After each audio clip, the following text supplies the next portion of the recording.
munaasabad ay ka soo qayb galeen dhammaan qaybaha kala duwan ee bulshada Soomaaliyeed ee ku dhaqan magaalada tan Bristol oo ay ujeedadeedu ahayd in lagu soo dhaweeyo madaxda dawladda federaalka Soomaaliyeed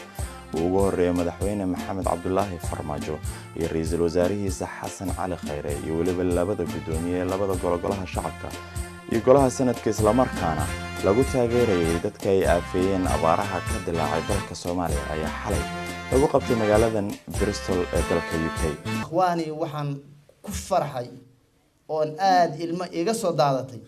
oo anigu dawladda aan Ilaahay ugu duceynaya hadaan kelimada ugu gudbo qaybteeda labaad inay noqotay dawlad masaakiinta u kaalmaysa madaxweynaha Maxamed Cabdullaahi Farmaajo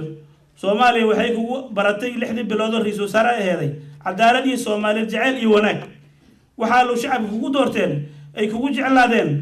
meeshii aad buuqifkii aad ka qaadatay xilliga aad soo martay balamiyaad la qaaday inaad ofisaal laga rabaa Ilaahna kugu garab galo. Munaasabadan oo ka dooneyd munaasabadaha ciinkeeda ah ayaa laga dhowrsaday gabi ahaanba wax tamashle iyo qoobka ciyaar ah maadaama ay dadka iyo dunyada Soomaaliyeed ba la ildiray yihiin xilligan abaaro gabi ahaanba aafeeyay. Bristol waxaan caawa aad ugu faraxsanahay inay dhalinyaro u istaageen oo aan u kala harin oo inay guryaha garaaceen lacag badan soo gurbiyeen marka ka Bristol ahaan anaga sharaf ay noo tahay waana inaan taageernaa oo dawladda ahaan doorana haytiina deeqda noqo dalkiya dibadiyo dadkaba haati difaacda noqo oo ciidamada duumay midii dollar siisa noqo waan duceynaya Ilaahay hanoo aqbalo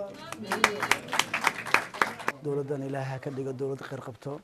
tii shacabkeeda dadkeeda wax tarta waxaan meeshan isku nimid waa inaad taageernaa dawladda alwaysna dawlad kasta timaado waa taageernaa dawladda ka horeysana waxaa leenahay aad iyo aad u maasantahay shaqadii soo qabatay tan xigto waxaan rabaa dadka walaalaha degan adduunka daafiisa inay u gurmudaan walaalahooda dhibaatada haysta iyo abaaraha Ilaahayna u baryaan. Assalaamu calaykum waraxmatullaahi wabarakaatuh. Anaga bini'aadan aan ahay bini'aadankana waxa waaye inta uu qaban karo way yar tahay marka waxaan rajeynayaa Ilaahay subxaanahu wa ta'aala asaga ayaa awooddaas leh in ummadda Soomaaliyeed ay dhibaatada mar walba ku jirto inuu Ilaahay sanad uu ka saaro ay noqoto insha Allah.